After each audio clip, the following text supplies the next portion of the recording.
Hello, this is Let's Talk About Myths, baby, and I am your host, Liv, here with another very special conversation episode.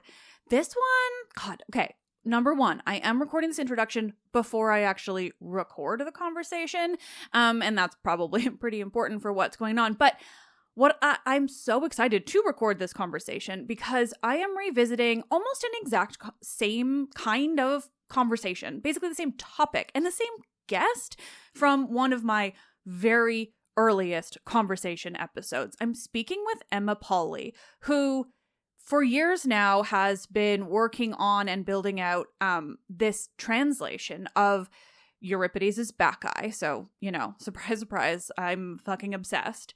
But so specifically, a reading and a translation of Bacchae, an interpretation of Bacchae with heavily non-binary overtones, with generally genderqueer overtones. Obviously, Dionysus always has these really queer overtones, but a direct kind of translation that plays with gender and pronouns and that kind of thing in that way is pretty innovative and so interesting. And it's innovative in this way where it's like, duh.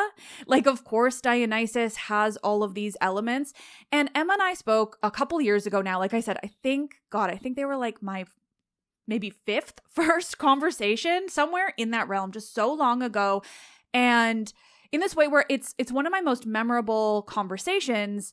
And yet, in those years since, I have grown so much in my knowledge of the background, the mythos, the sources, Euripides, and Emma has been working on this translation, workshopping it, and kind of expanding it. And Emma and I have plans for this translation.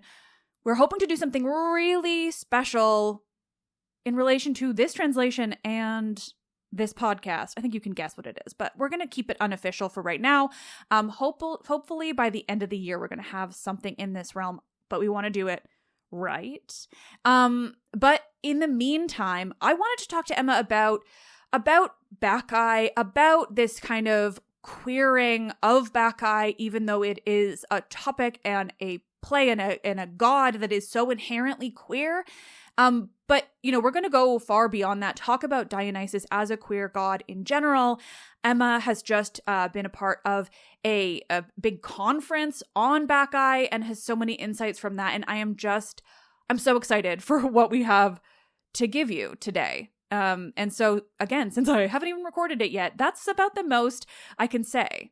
So sit back and enjoy this deeply, viscerally queer Dionysus.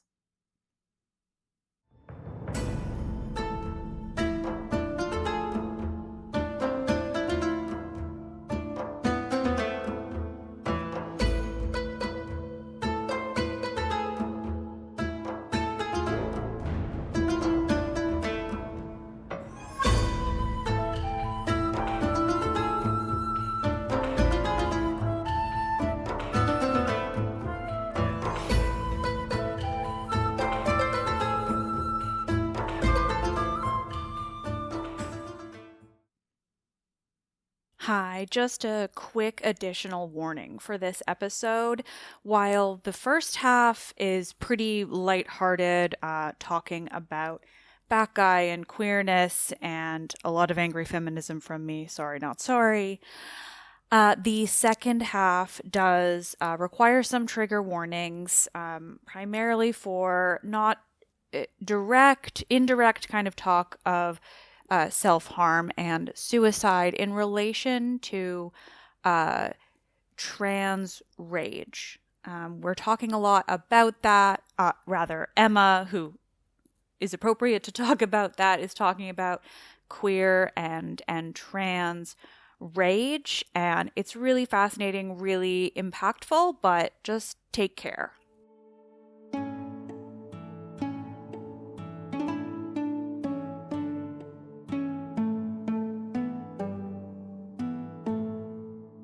Hello. This is a weird way to start it. Normally I just jump straight into the conversation, but that we were like really, really on this timing. I am so excited to speak with you again, Emma, about Hello, hello. hi, Yes. Dionysus, Bacchae. Just like mostly I just want to get so deep into the queer parts of Dionysus and Bacchae, but I think you might be into that as well. But Not Bacchae just really. It's no, never really been my thing. I no. kind of approach it from the like second sophistic angle. Sorry. I like that because I'm like, oh god, that's a term I just have heard. Well, I mean, we really we want real classical like OG Bacchae because Euripides is like the only person I want to spend any time with in the ancient world. And it's so interesting. I was recording the introduction before we started talking, and Mhm. this is the first time I've done another conversation with like a repeat guest that's on like the same topic ostensibly, and like I know it's going to be a completely different conversation because years have passed and my knowledge has grown like unbelievably, and I imagine yours is the same. But it's so interesting to be kind of revisiting something that you and I did like I think it was like 3 or 4 years ago. I think I think 2021. Yeah. I think it's 4 years. That's Um so yeah, probably around this time of year too, because I probably would have tried to slot it into June because I do love yeah, having enough to theme a whole month. I think that's correct because I was in a living in a different state and I had a different like and I had a different job.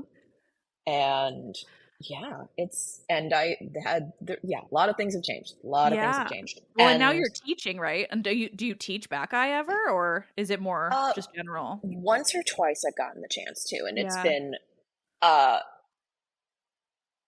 kind of like the evil version of the Kool-Aid man, where I just like break through the wall and I'm like, congratulations, you're in my house now. So, Um so you are Dionysus. Evil Kool-Aid man Dionysus? Sure. Yeah. Yeah. Well, that sounds like Yeah, the yeah, yeah. Dionysus from Bacchae. Like he I bursts in, like, yeah, this is my house. I oh my god, staging where everything is the same but Dionysus is dressed as the Kool-Aid man. I But it has to be wine. But like the Kool-Aid man Yes. in like almost like a Pithos. Pithos is the only word I'm coming with. It's the wrong one. Like an Yeah. amphora, Uh, maybe Kool-Aid I mean, man. Dionysus is usually holding like the Kantharos, so like the big like two Right. handles. Yeah, yeah. Um, that could be great. Everyone Well, else that's a is good dressed shape too. normal. That's a The rest of the play is normal. No yeah. one says anything. Maybe it's a Cantharos that features, and I know this is on, I believe it's on a Kylix, but like a Cantharos that features the what's the word my a past episode on Pentheus. What's the word for him getting torn apart? Pharagmos? Thank you. Pharagmos. Yeah. Yeah. That that scene, but on the Mhm. Cantharos, and then that with like just like a little head or a face. That's Dionysus. I think this is a really rich dramaturgical vein, Yeah, it's like and meta. it's so meta. I support this entirely. I will dedicate the rest of my life to making sure that this staging is brought to fruition. Thank you so much for helping me nurture this idea. Oh my god, I'm thrilled to be a part of it. Please give me a free ticket. That's all I ask. Well, it's there's so much with Bacchae, and it's this really Mhm. it's an interesting play, and this we kind of dove into this before I hit record, and then was like, no, stop. But like, it's a play that I want to read as. I mean, this is true for a lot of Euripides in a way that it's why I love him so much. But like, Mhm. Bacchae is such a great example of one of his plays that is simultaneously so comedic and so tragic and Yeah, so absurd, like in the middle. Like in the middle by yeah, that I mean like somewhere in between, not like the middle of the play. yeah. Like a Venn No, diagram of the play. no, totally. And one of the things that I really love about that is that it is the kind of comedy that sits very comfortably slash uncomfortably next to horror. Mhm. Um, it's the kind of comedy. that. I think my best reference for like recent media that I've seen that has like evoked this feeling in me is The Substance. Mm.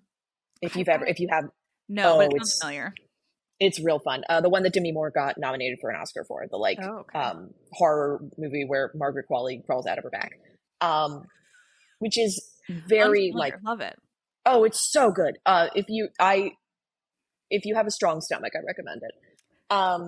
But that's a movie that's very comfortable putting extreme discomfort and pain right next to comedy and absurdity. Mm. Um, and it's something that I'm really fond of. And I think also like one of the best things I've ever seen in a live staging of Bacchae was one of those moments, and it was an accident. Um, there was a production of Bacchae at the Getty Villa in 2018 that then went to the Brooklyn Academy of Music by City Company, directed by Anne Bogart. And I'm glad that I said her name right on the first try because I've been talking about her for a couple of weeks now for various other things. And every single time I've tried to say her name, I have said Anne Carson. Oh, well, that's hard. Yeah. I With Bacchae and an Anne. I know, but I'm a professional. I'm supposed to be able to do it right. And directed by Anne Bogart, who's like a big deal in the theater world. Like, worked with Tadashi Suzuki a lot. And this production of Bacchae had the head of Pentheus as like sort of a suspension of goo in a plastic bag. Like there was Incredible. clearly like something head shaped in there, like it had weight and mass, but it was like in plastic and like you couldn't really see through all of the weird blood Yeah. goo. Viscera.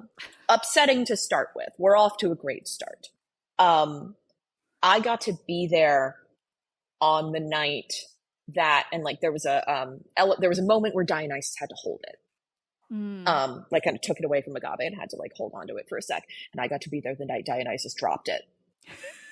I was waiting for that. Oh my God.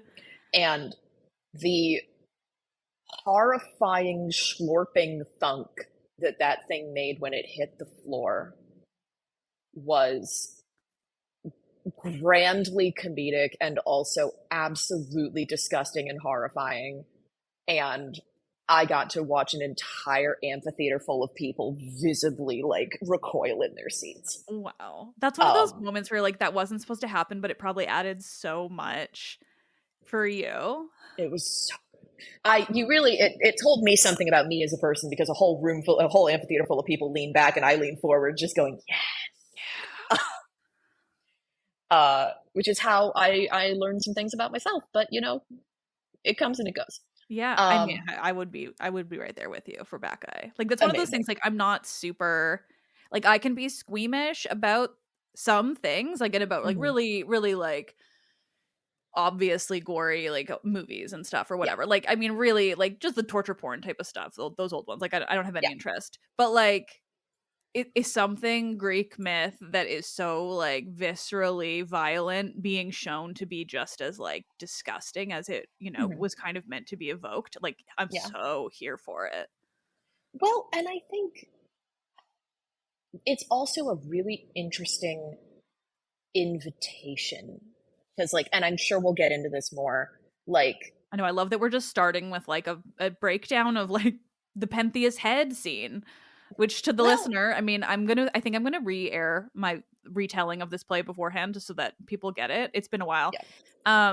But like, it ends with Pentheus's own mother carrying his head in, having absolutely no idea that it is his head and that she's killed and torn apart her son. And like it's the most I think one of the most famous moments of that kind of violence on Yeah. stage. Not that the actual And violence takes place, but the head being yeah. there. Well, and it would have been, and this is where people get very excited about meta theater. Is do you know the thing with doubling? Like the 3-actor rule doubling. Yeah. Yeah. So the way a very likely possibility with the doubling for Bacchae in particular is that Pentheus and Agave are the same actor. Ugh. Oh, I love when So we have those theories. Like, yeah, oh, it's good. No, it's fun. And then I think the Almeida production abided by that. So Pentheus and Agave were played by, I think, Bertie Carvel in 2014 at the Bridge. Um, Wow, I I'm know too much. good with. It's Yeah, fine. no, it's impressive. Um, but yeah, the dub. So theoretically, in the doubling, I think the way the doubling usually breaks down is like Cadmus and the messengers, Dionysus and Tiresias, Pentheus and Agave. But for Pentheus and Agave, so what that means is the prop that's the head is in antiquity. That's just the mask. Yeah, the mask And that the actor would have been wearing yeah, before then. Yeah. exactly. So this actor has to leave the stage, take their like Disneyland mascot head off, put a different one on, and then come back on stage carrying their own face. Yeah. And it's so yeah, there's a lot going on there. No, it's the meta theater of it, the gender. Um, it's a very rich vein of the play. But the other thing that is also really useful about like treating the head as an object of like horror, fascination, disgust, like is that gets us into like the way that violence is talked about in the play. Or the way that violence is talked about in reception of the play and in like the something that I've been wrestling with recently um, is watching people try to find a quote unquote clean interpretation. What? Yeah. Or like What does that trying to mean? find like I just got off of a really fascinating like 2 day conference about Bacchae, but the Yeah. sort of fundamental linchpin of it was like, is this a reclaimably feminist text? Hmm. Um, and I think that there's never going to be a good answer to that. And like, Yeah. likewise, there are also a lot of conversations happening right now, or at least in the rooms that I'm in because I'm a joke and a parody and a cartoon of a person. Um, I'm not the totally sure what you mean by that, but I'm here for it. well, just I got one job, I do one thing. I mean, if you Um, think you're not talking to somebody with that exact same life description, yeah, fair, fair, fair, fair. I, No, but the conversation is Bacchae a like liberatory queer text? mm, And is this a play that we can take a lesson from? Is this a play that we can learn some, is this a play that we can, apply to the revolution, as it were? mm, And there's no easy answers to that. And something that I'm really interested in like kind of picking apart, and I'm not just going to like ramble for 15 minutes here, but like something that I'm really interested in looking at, which is something that I talked about a little bit 4 years ago, but has kind of grown, is like um, really acknowledging the malice and the cruelty and the rage that are mm. present in this play, and especially the way that that intersects with conversations on gender and sexuality in the play, and the way that that intersects with like trans liberation Hmm. as can be in as was Euripides thinking about trans liberation? No. Do I care? No. Have you ever thought about that? Sorry, not to actually to take derail you, but like Yeah, great. I think it was a past guest, Julie Levy, who said this to me. Oh, Um, yes. Wonderful. Yeah, they're great. yeah, yeah, and their idea was like, could Euripides have been trans and like or non-binary or something in that realm? I believe it was Mm-hmm. Julie, and like it's one of those things where obviously we'll never know. There's no way to like have any kind of concrete answer, but I think it's such an interesting question given the kind of content that Euripides gives us, particularly in comparison to everything else that everyone else gives us. Yeah. I it's such a it's such a weird avenue to go down because like obviously, avoidance of anachronism, like Yeah. those terms did not exist No. in his moment. But it's not even the fact that like it's not even they had kind of an empty label that was waiting to be filled with a word like trans or non-binary. The ways that gender and sexuality are conceived are so fundamentally different. Yeah. Like, it's not, we're trying to play, chess. We're trying to play checkers on a chessboard. It's like we're trying to play checkers on a pizza. Like, it's sorry, wild metaphor. Yeah, no, I like it. It really conveys the point. And that does not mean that we have to default to a cis heteropatriarchal system. Yeah. Like, we can't, yes, can we say Euripides is trans or non-binary? Probably not. By that same token, we can't also say anyone in antiquity, not just Euripides, any sentient bipedal being in antiquity, pluck chickens and all. I was just going to say, now you're making me think of the Play-Doh memes. Yeah. Any sentient bipedal, preferably human, we cannot apply our labels of, likewise, cis, straight, heterosexual. Those labels also don't go here. So it is an interesting conversation, if not to like really bind Euripides to Euripides or anyone to a contemporary category, but to loosen the contemporary category that he is already automatically bound to. Yeah.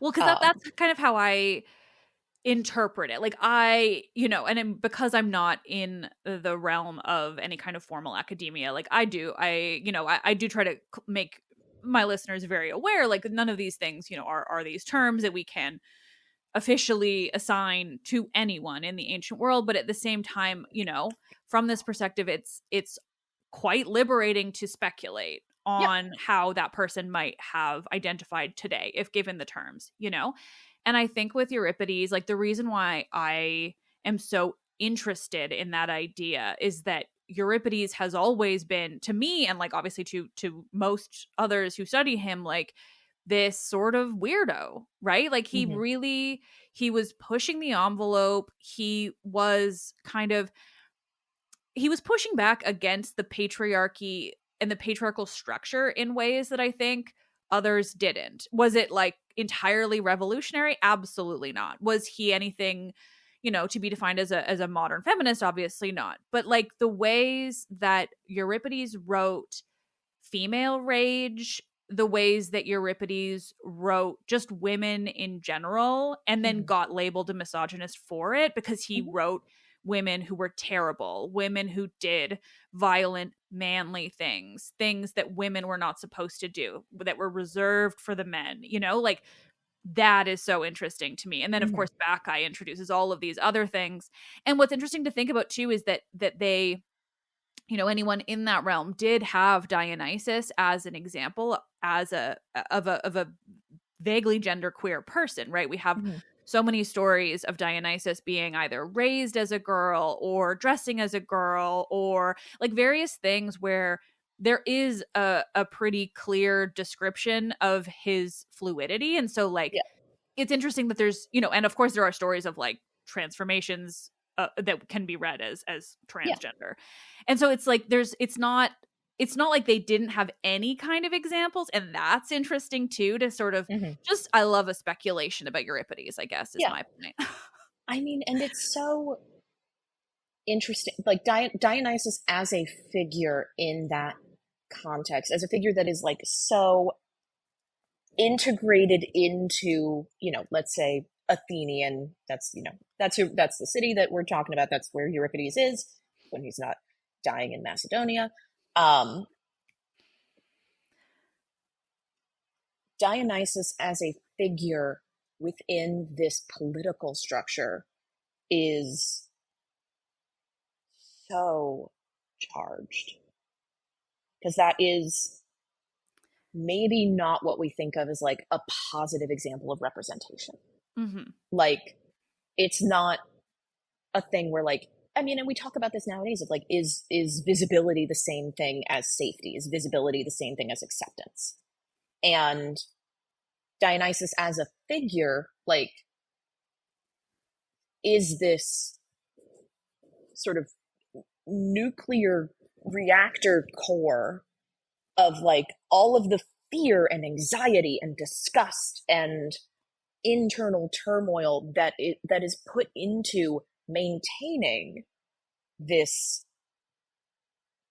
extremely rigid but not using the same structures as we would in 2025 uh gender hierarchy. Like, it doesn't turn into this thing where it's like, oh, Dionysus wears, quote unquote women's clothing. And again, those are, even calling it just women's clothing is very complicated because there's also a very strong racial element. Like, this is Eastern clothing as well. This is clothing that's not only associated with, a sort of uncomplicated view of gender, but it is clothing that, yeah. So Dionysus serves as as a sinkhole for those fears and those anxieties and the need to have a figure that is the need to put that in a thing that looks like a person.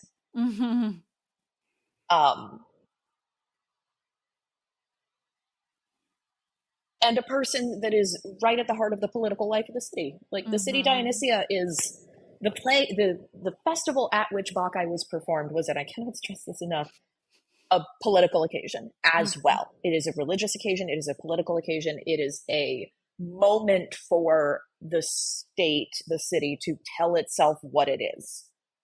And there are opportunities in there to tell the city that it is something weird. Or to point out, that's a different conversation, is like the role of tragedy in classical Athens. Well, and not to get too deep into that, because I do want to focus on Dionysus, but have you done much work on, because you brought up that Euripides died in Macedonia, right? He was he exiled officially, or was he just like gone? I feel like he might have just left. Either way, he was like, no, okay. I think, I mean, he was definitely in Macedonia when he died. And Bacchae, though, and that's where this gets relevant, Bacchae was performed posthumously, and he hadn't been in Athens for years. And I think that's so interesting. And like, I'm not good at the the bigger historian side of working through that type of thing, but it's so interesting to me that a play like Bacchae, which, like you said, like, there's, for all we can talk about this like queerness within Dionysus, there is also a very interesting conversation going on within the play about the role of kings and about the role of leadership in a city, and probably divine leadership in a city as well. Like, a lot of things that could probably be viewed as like commentary on Athens at the time, or Athens on like when he was there. So many different interesting things. And I think it's also just generally interesting to think of that as this play that, one, he didn't write when he was living in Athens, that he wrote in Macedonia, and two, that like he didn't necessarily ever intend or know that it was going to be performed. Like, we don't know that that's true or anything, obviously, but it's a really interesting thing to think about when it comes to him. And just this play so specifically, like having this be the one that was performed after his death and when he wasn't in the city is just really, it's interesting. Yeah. Well, and even just to think about, like, this wasn't the only one. There's a trilogy. Like, this is part of a trilogy, and we have one of the other we have one of the sisters of this trilogy, and they were completely, possibly, Iphigenia at Aulis is what would have been the companion to this. Really? Yeah, Iphigenia at Aulis, and then there's amazing. there's a very cool scholar. Have you ever had Vanessa Stovall on here? Yes. So Vanessa gave a conference paper. Like twice I've had Vanessa, but it was the way you said her last name that somehow made my brain go, have I? But yes. Gave a paper at UCLA a couple of years ago about like noting like metrical and like musical similarities between Iphigenia and Aulus and Bacchae, and how Ooh. those two plays would like go next to each other. With the third one is regrettably very very fragmentary. It's Alcmaeon at Corinth, Okay. um, which better people than me have actually done the kind of excavatory research on. But it is, I don't know, it's so interesting to me that that doesn't exist in isolation. And like Yeah. people have written on like finding kind of the thematic resonances between Iphigenia and Bacchae, and it's just so Because profoundly beyond me, but very fun. because by trilogy you mean like the and the way that the three would have been performed together? Yeah, Okay, yeah. Yeah, I just think of as comparison to like say the Oresteia where it was like meant to be uh like a storyline trilogy.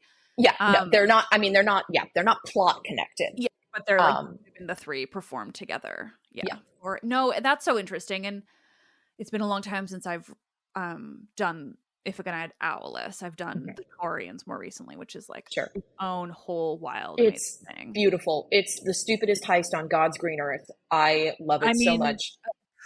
Helen gives it a run for its money, and I love that for both of those. Like, I Iphigenia among the Taurians is like the only example in my canonical knowledge where the trick everyone has to turn around and close their eyes works. I don't remember that, but that's so delightful. I love it. It's a bonkers play. I need to read it. I need to work on it more.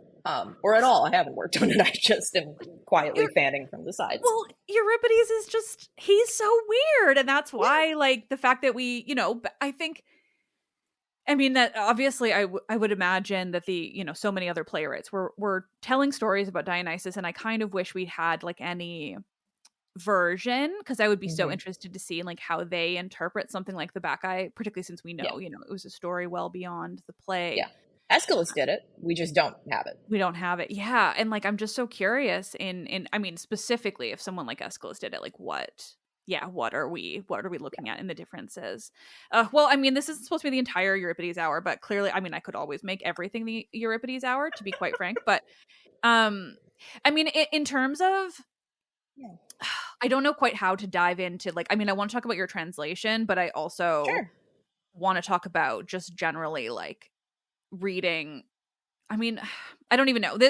Maybe let's start with your translation, but I'm also just curious about the conference you went to, I guess, is like the other kind of part I want to lead into because I'm curious how, like, I don't know a lot about modern scholarship of this type of stuff just because I get Hmm. like my special guests and they tell me things and I love that. But like, I'm not, able Hmm. to be sort of up on anything else. But to me, it feels like Dionysus is so obviously a queer god but then sometimes you hear of people who really interpret him as just like straight as an arrow, and I find that also so like sort of odd, and I don't know, maybe I want your thoughts, I Yeah. guess. I think I find less of a like quote unquote straight interpretation. Like I do, there is a acceptance of like there is an acceptance of some fluid element. The thing that I find much more pushback against is viewing Dionysus as a person. Really? Well, yeah, because it's like there's a very strong thread through scholarship, and like there's a quote by I think Charles Siegel that like says like Dionysus is a screen on which other characters like project themselves. Dionysus is like a force, an element, a personification. There is a kind of a wall that slams down when there's an understanding of someone as a god. Um, and like the wonder, the glory and beauty of Dionysus is like yes, entirely divine and human. Yeah. Like it's It's not coming from nothing. Like he is no, born of a mortal and has this really interesting and weird sort of story behind that. yeah, and I mean, I would genuinely extend this to deities that aren't born of that don't have the semele Mhm. cool babies don't look at explosions. Um, I'm really just on a weird tear today. Um, I'm here for it. I I would extend this to other gods as well, that there is a temptation to view them as not possessed of emotional life, Mm. or at least not possessed of emotional life in a way that is complementary of humanity. And I think something really beautiful and horrifying in Bacchae in particular is that you get to see both simultaneously. You get to see a sort of Lovecraftian horror, this thing in a human body that is so unbelievably beyond, has knowledge and power and views the world in a way that is alien. And that same, kind of the meat suit, the actor on stage, the embodied creature, the embodied person is that, and at the same time is a young, angry queer person. Yeah. And I think there's also ways that that resonates with like contemporary experiences of trans and non-binary identity. Is that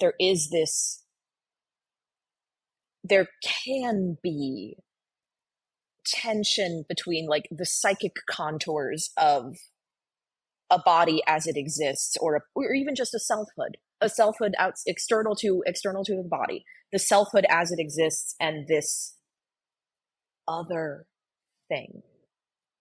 It's always there. Mm-hmm. And that, like ways that trans and non-binary experience can kind of resonate with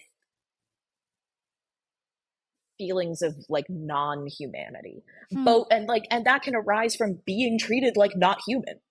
Mm-hmm. Being told that like not only, I think this is a point that I made 4 years ago, but for for trans and non-binary identity, a lot of the time the conversation is not only, I find your choices distasteful. That's soft pedaling it. Yeah. The ways that oppression occurs is not only you're wrong. Mm-hmm. You're wrong, you're sinning, you're doing something morally impure. What was that thing that was in the language of the military ban? Like you're not living a life consistent with the discipline of the God. I can't.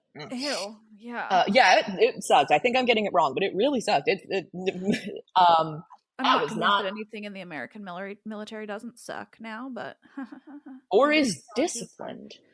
Yeah, for real. Sorry, that's a different conversation. And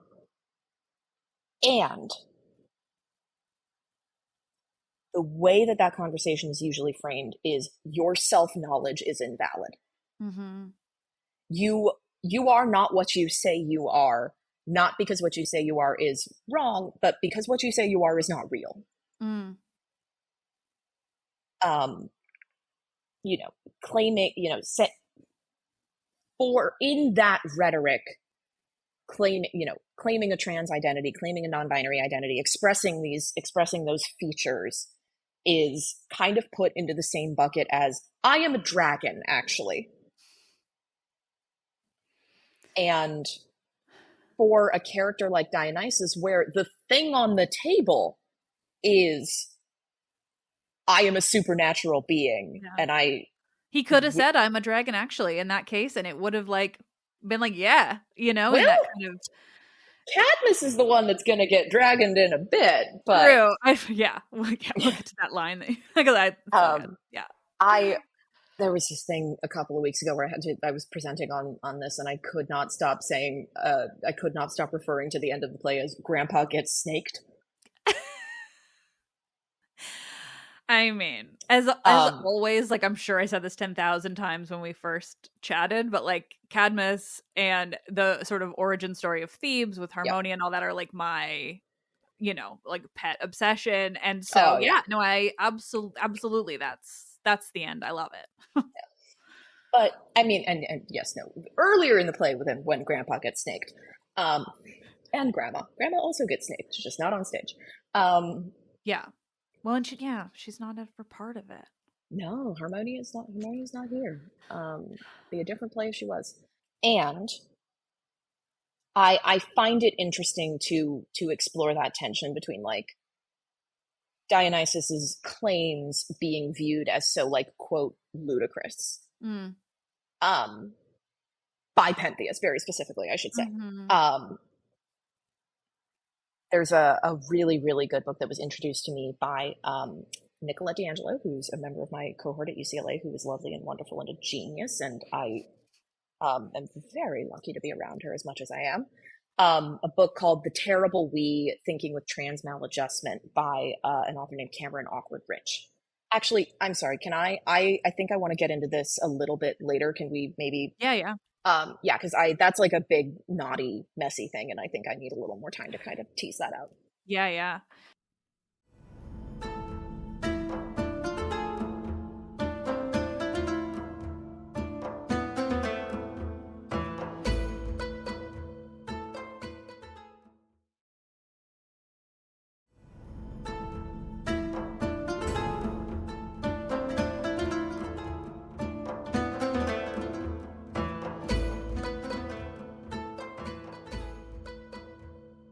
But with regard to the translation, like I'm taking the interviewer mic for a second and turning it back. Like I keep opening your translation on my iPad so that we can talk about it. So it's perfect that you are bringing it back. I mean, it's a rare gift for me to get to kind of just sit down when there's not like a production on the table, or I'm not, doing a paper or prepping for a conference or anything. Production on the table. Yeah. What? Who said that? Oh, That was a ghost.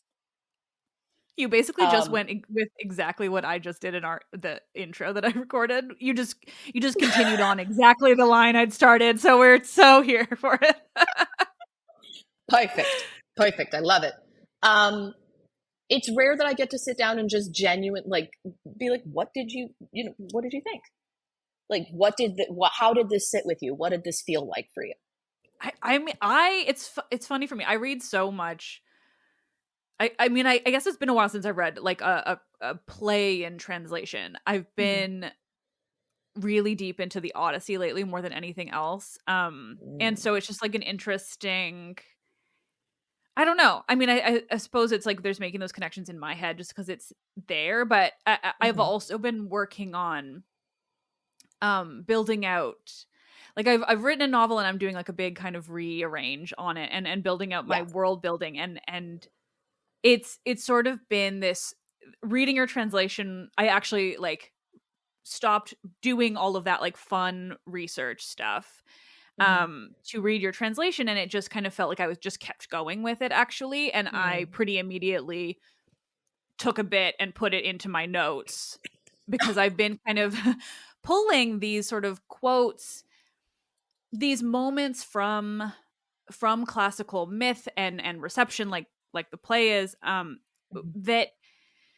give us a hint of like this experience beyond what we are sort of led to understand the classical world and Greek myth as. Like, I mean, it all comes from, for me, it's coming from this like this feminist side of me that has become more and more furious and misandrist with every passing year.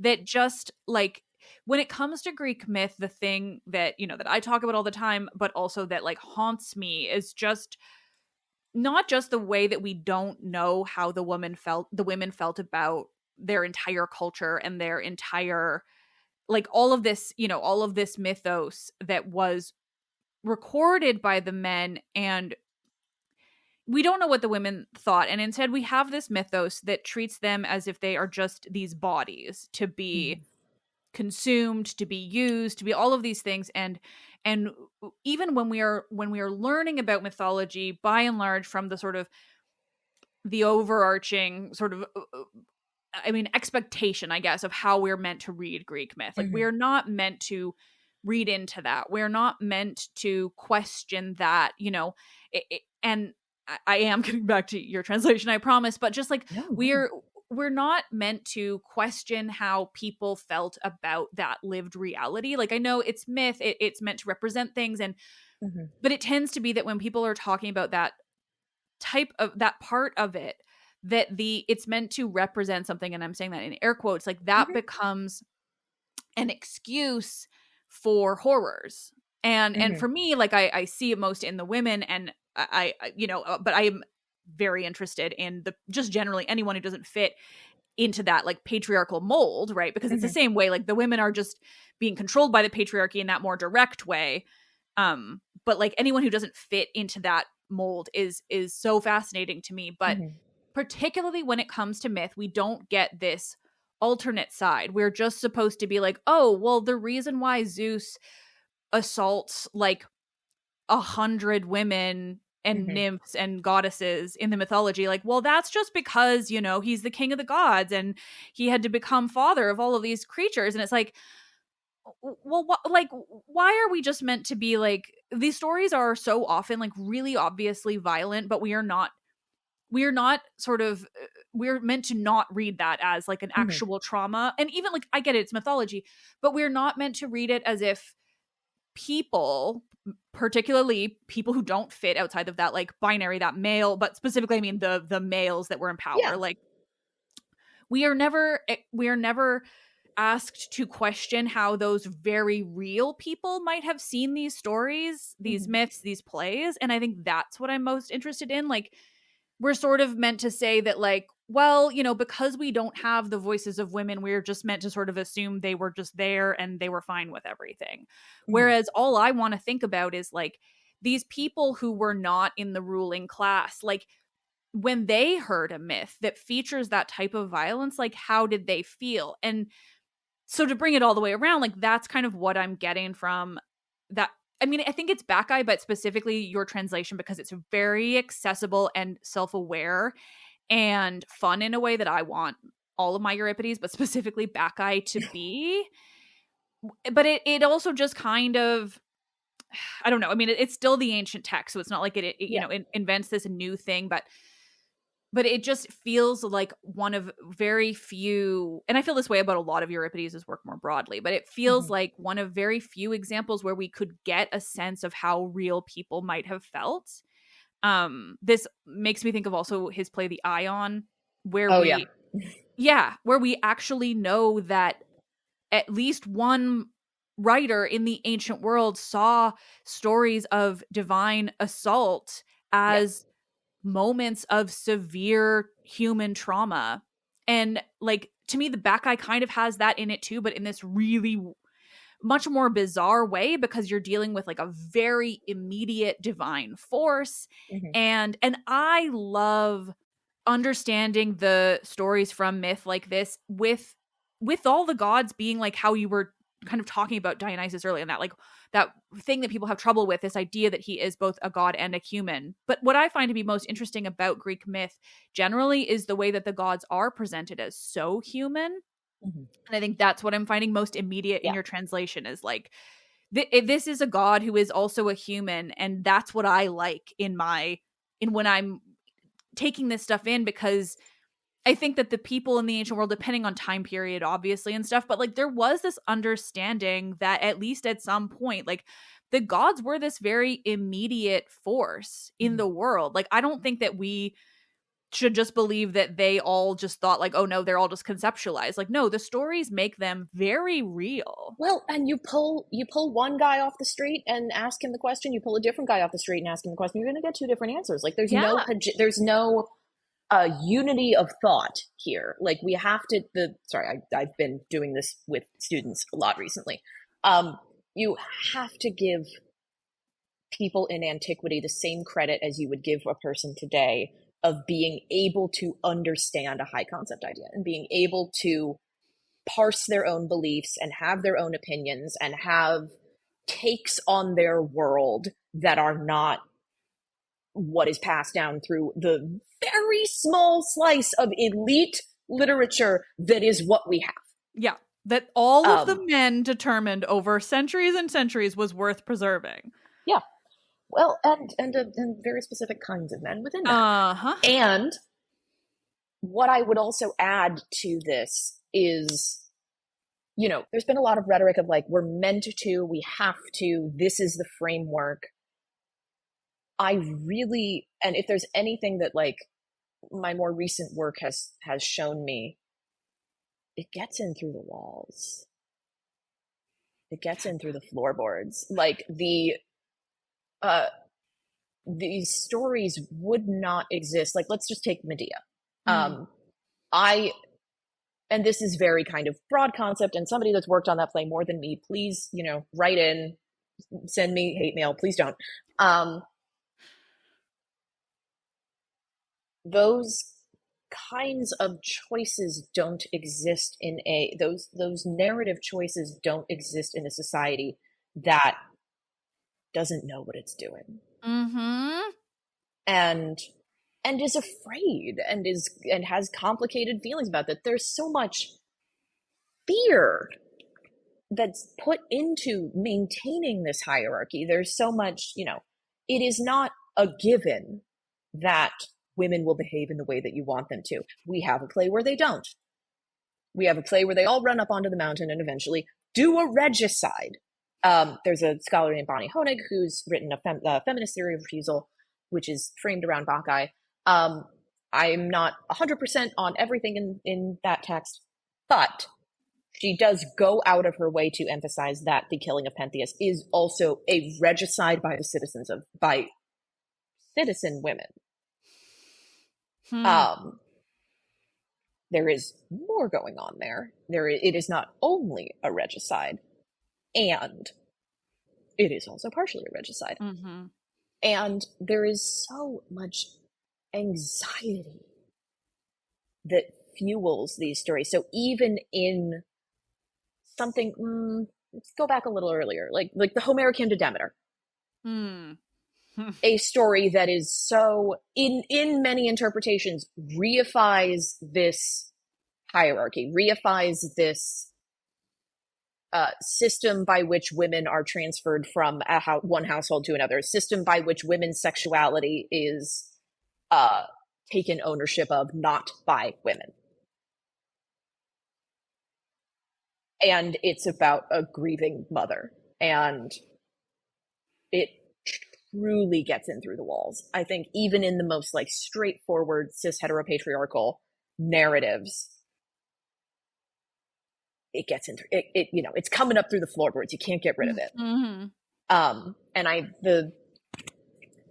there is a joy in looking at, maybe knowing, or at least guessing, that an author would be horrified with your interpretation and kind of looking them in the eye across centuries and going, I actually don't care.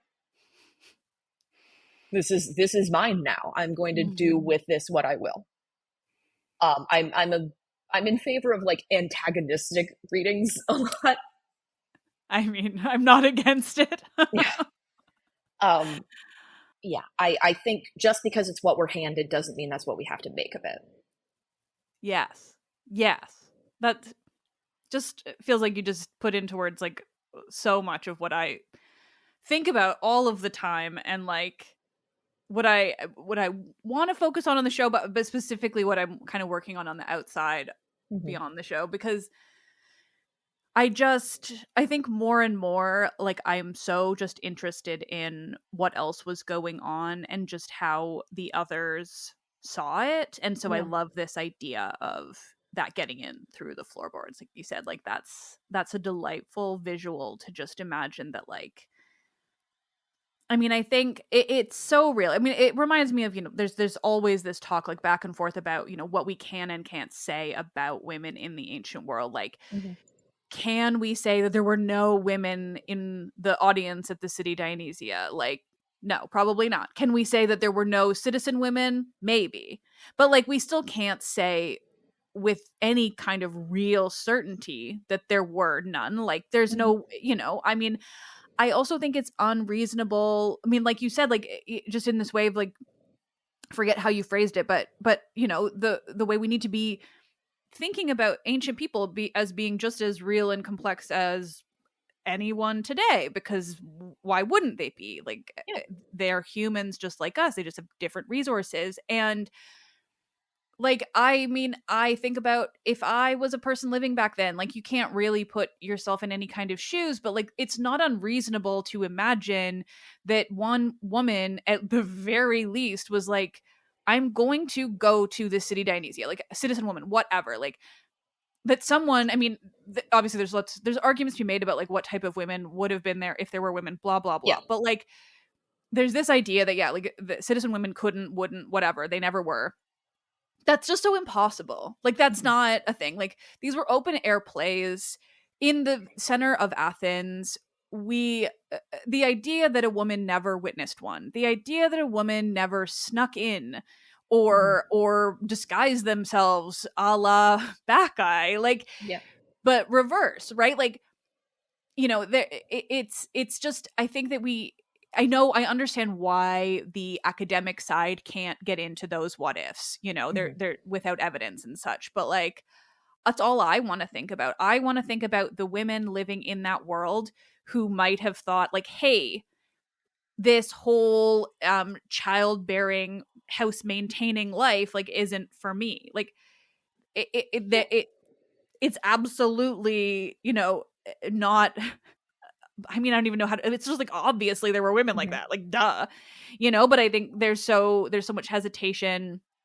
And like, I'm sorry, I keep bringing it back to women. It's just like all that I've been dealing in You're fine. my personal side, I'm Yeah. very cis, and it's just, and it's just all I keep thinking about in this realm. And I think because of all of the, I mean, I think in the last couple of years alone, like, I'm not, even beyond the absolute horror show that's happening in your country. I'm sorry. Oh, I've been in a Like, coma for a couple of years. What happened? What did I yeah, miss? just nothing much. But like, even if you are outside, like, not giving that the weight that it obviously also deserves, but like, Yeah. the whole kind of West is going through right now this, like, yet another backlash to equality Yeah. gaining ground, and that applies to women and non-men, Yeah.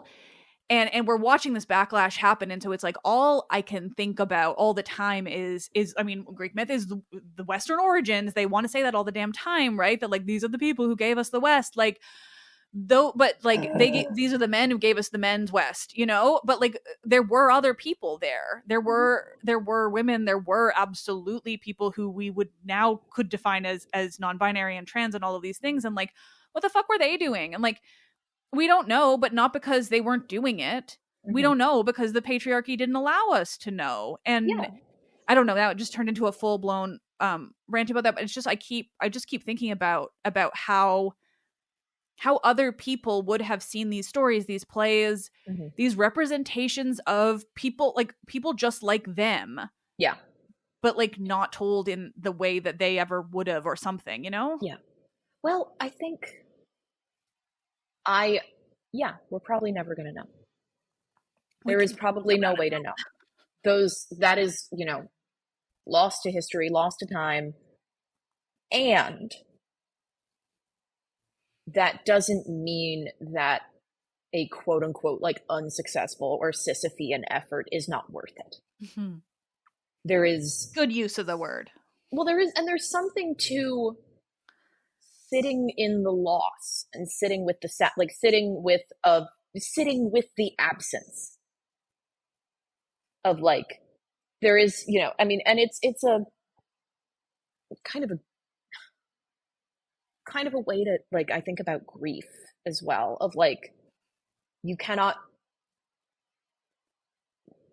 erase grief. You cannot, like, fill the hole that grief leaves.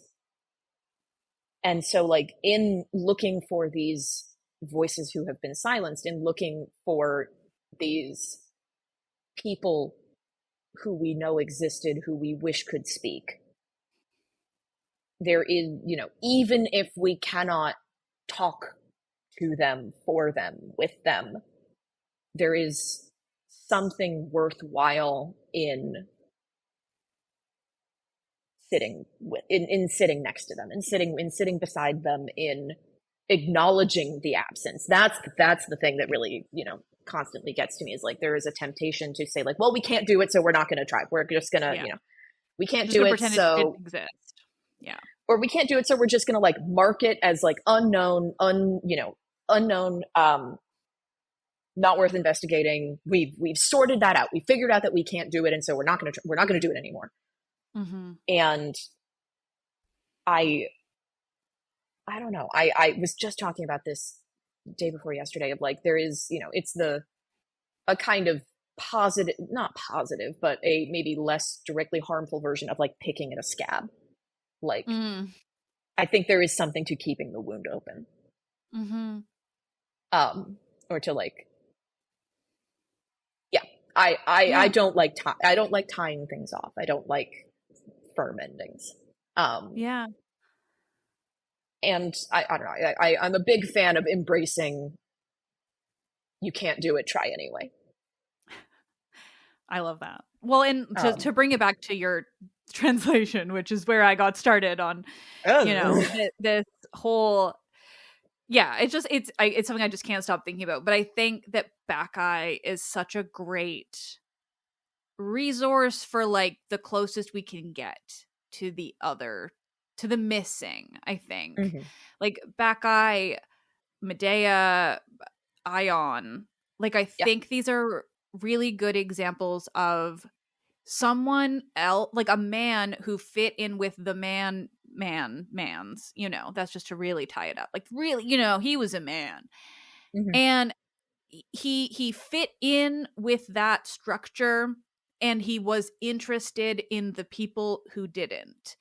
And that I think is quite rare in the ancient world, which is sad, but it's true. And Bacchae is such an interesting example because it's like, I mean, it's way less direct than say the Ion or even Medea. Which Medea is like this big question about, I mean, women's rights, but also like barbarian women's rights. And then of course the Ion is a big question about like trauma from divine assault and things like that. But Bacchae is such an interesting look at how they saw their gods, or how at least Euripides considered visualizing this god. It's also got to be one of the very few plays that features a god so heavily, right? Like as kind of a start of to what we have. character. It's Prometheus Bound is tricky because like the only one I was gonna guess too. Yeah. Prometheus Bound is weird and I love it dearly. Yeah. But apart from that, like in terms of extant tragedy. Yeah. Because we know for a fact that there are plenty that we don't have. Like the Cadmus. I know. It might have been boring. Maybe it's fine we don't have it. Even if it's boring, like even if it sucks, it's still worth talking about. These things don't have to be quote unquote good we don't have to like find reasons why these things are good to want to, continue to investigate. It is actually fun if they're weird and stupid and bad sometimes. I mean, we've already talked about Iphigenia among the Taurians, Helen, Ion, all of these are plays that thank all of the gods except for the bad ones, like all that they survive not because they were deemed saved by being alphabetically convenient. Yes, and like how, I mean, that I won't make it a whole thing because I do this on the show every time Euripides comes up. But like, yeah, I those are such good examples of things we have that we're like not considered to be good, and they're fucking amazing, So it's just so interesting. And like, again, to get back to your direct translation, which I know, but like I guess I'm also just like obsessed with the Maenads and Dionysus generally, and it had been a while since I'd read Bacchae. So I think in my head right now, your translation is just like, it's feeding the need I didn't know I had, which was to reread Bacchae, but in this way, which is like, I've just got like a bunch of bits highlighted that I maybe can use to start a further conversation that's more directly about Bacchae. Let's go. I love, so first chorus, Parados, right? Yeah. Oh my God. For one, just that Dionysus is like, Parados, you're on. That's delightful. And I'm imagining it's like in the text, but other translations don't make it quite so like quippy. I don't know, but I loved No, it. it's not there. I just no, that's Okay, a me thing. I have to full amazing, like I will be very honest when something is, not Euripidean. That was me. That's just great. me.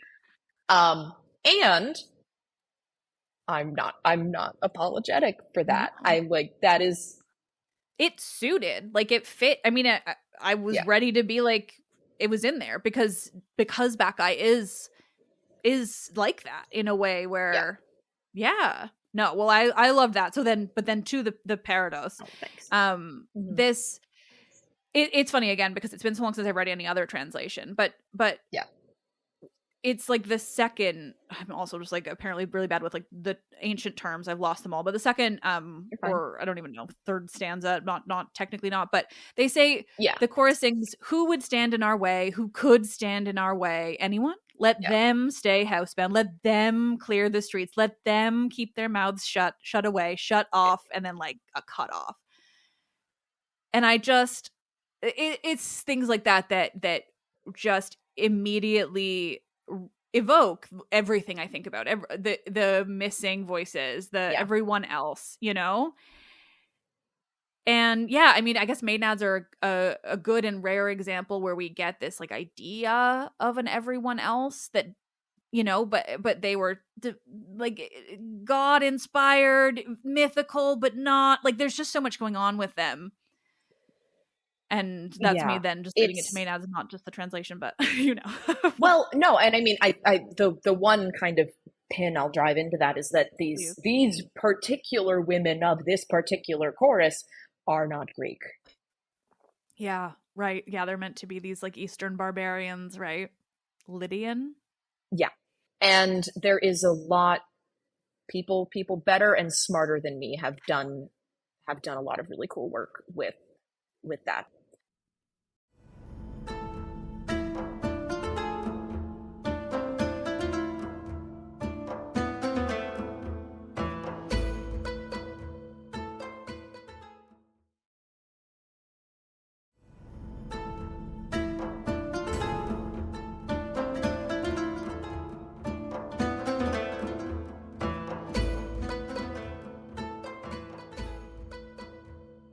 To the listeners, I actually, I don't know how quite I'm going to edit this together, but we'll see. But essentially, we could talk, I think, about the wider ideas forever, but the whole point of Yeah. this was to talk really specifically about these dynamics between Dionysus and Pentheus and rage, which I honestly am so here for. So we're just going to edit this so that I'm just straight guiding us to that. So like this is something that we talked about I think pretty in depth last time, but I've forgotten most of it, so I want to do it all again. But like yeah, these dynamics between Pentheus and Dionysus and like what is happening and what like basically just tell me all the things and so that I don't have to try to form a question. That Yeah.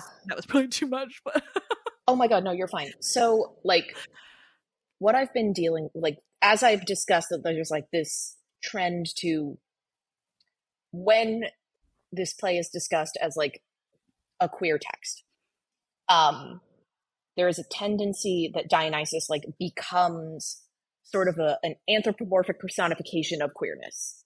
Like, right. is just like the queer force, the queering thing, the thing that like inflicts. That's the wrong word. The thing that like triggers, nurtures, catalyzes. Um, Mm. you know, the blurring and breaking of boundaries and binaries in other characters. Um, where things get weird and messy is if Dionysus is allowed to exist within the text as like a fully realized like intellect and consciousness and set of emotions and emotional life. Yeah. Um, not just as like not just as the metaphor made flesh.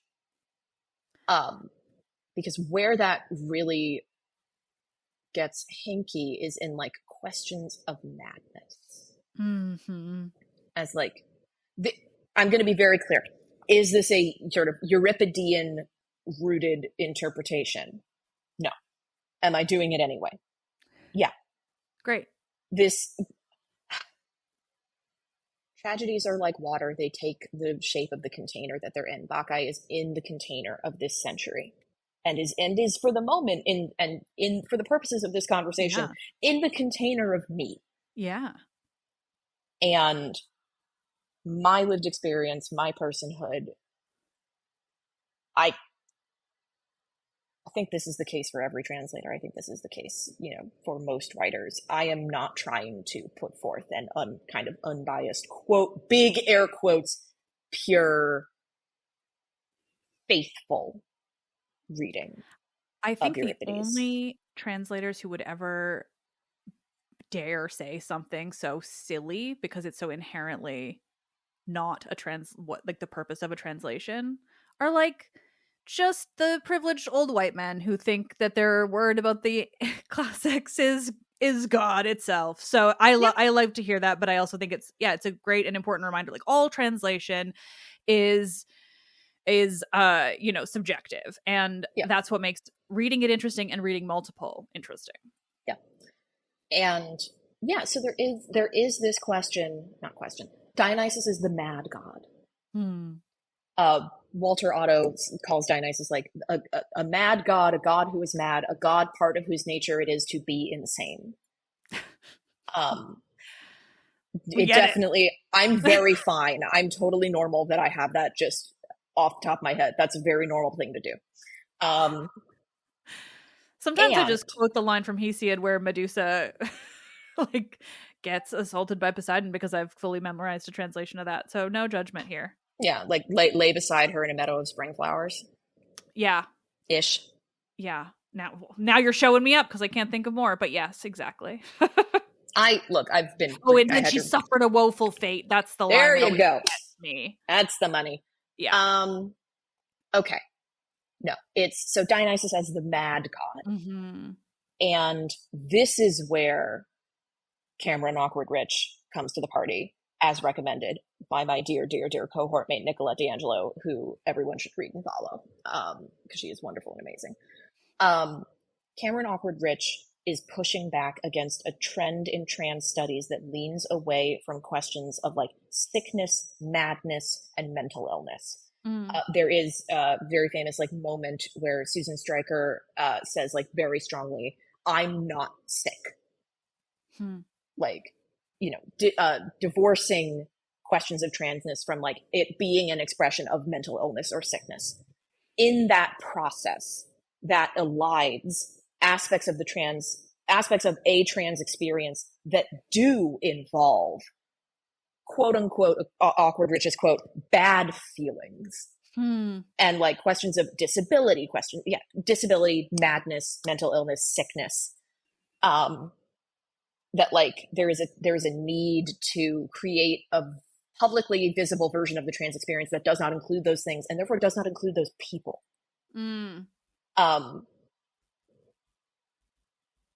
For Dionysus, Awkward Rich mentions that these bad feelings are the result of being trans, not because being trans is in itself a sickness or a madness or an illness, but because being trans puts you into a hostile environment immediately. It leads you to bad feeling because of the hostile environment in which it is received. Transness and experiences of quote unquote bad feelings can live very close to each other, and that needs to be acknowledged. For Awkward Rich, those bad feelings are predominantly anxiety, depression, withdrawal.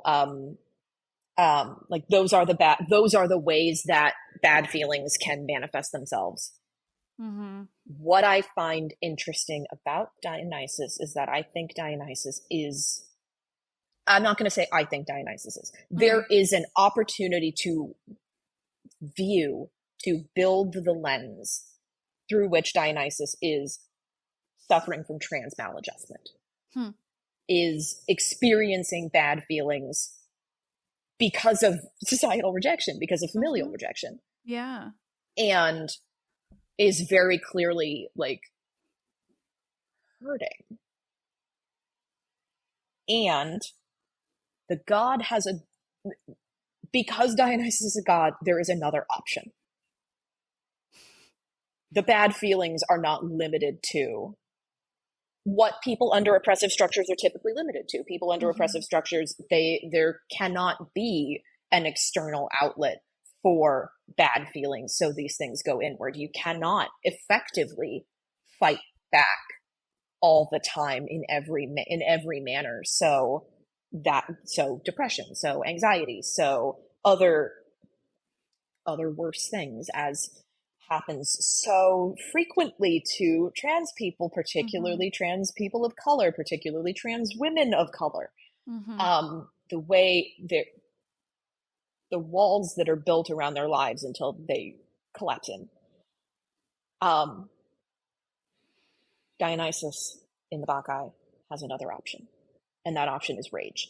And rage that does not have to go inward.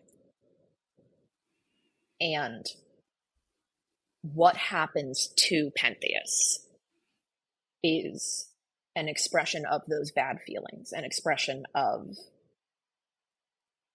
that rage. And what I would also add to that is that in these queer discourses, in these discourses of like what is trans rage, there can be a need to make it righteous. That in order for that anger to be valid, to be accepted, it has to be, you know, a nurturing anger, a vital anger, an anger that builds, an anger that, you know, inspires you to the revolution and pushes you forward and gets you into community organizing. Yeah, you can't just be furious. I want to be very clear, and I was very clear last time, and I could have been clearer last time. And what Dionysus does to Pentheus is cruel.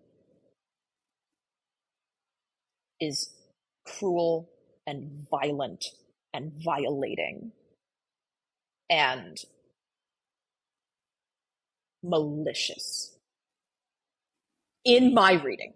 Well, he gets him torn to shreds, so I think depending on, or regardless of how you're coming for it, it's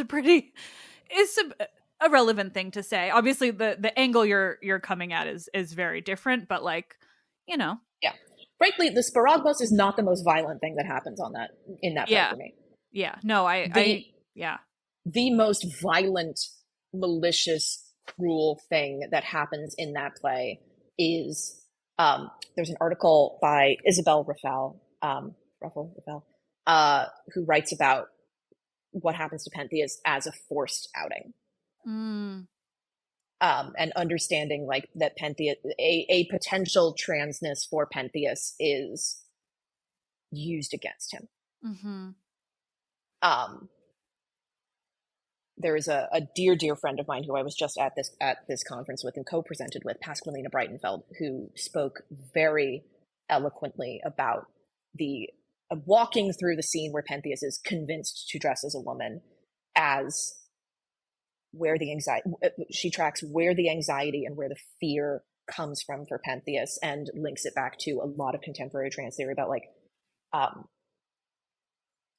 the shame and the joy of even wanting to be seen as a woman, and how Pentheus experiences womanhood is so tender and almost joyful. And like when Pentheus comes back after the robing and is like asking Dionysus all of these little detailed questions of like, how am I supposed to stand? You know, which hand do I have the thyrsus in? Like, how's my posture? How's my hair? How's my skirt? Is the saddest thing in the world to me. Because this could be so good. And Dionysus is 100% aware of that, and Dionysus is 100% on the same wavelength in understanding how Pentheus is feeling and understanding the liberatory joy of being seen as a woman or even feminine, and is killing him with it. Mm-hmm.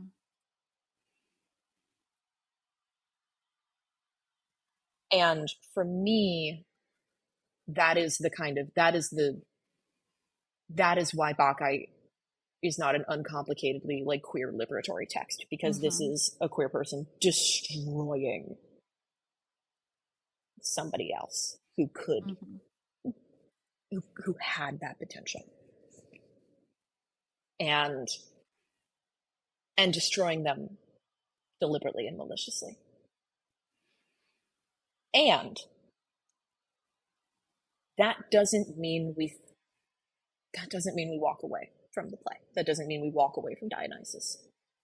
Support is different than analysis. Condoning is different than understanding. Mm-hmm. And what I would invite in that moment is like, not all anger is going to be righteous. Mm-hmm. Not all rage is generative and beautiful and good. There are going to be aspects of living as the fascist walls close in where you just want to hurt somebody. Should you? No. And sorry, this is a little intense. No, but The I the kinds of rage that are not generative, the kinds of feelings that are destructive, that are cruel, that are petty, that are, big air quotes, evil. mm-hmm. Feeling the villain impulses is beautifully and horribly represented in Dionysus, and that is an opportunity, that is a sticking point. Mm-hmm.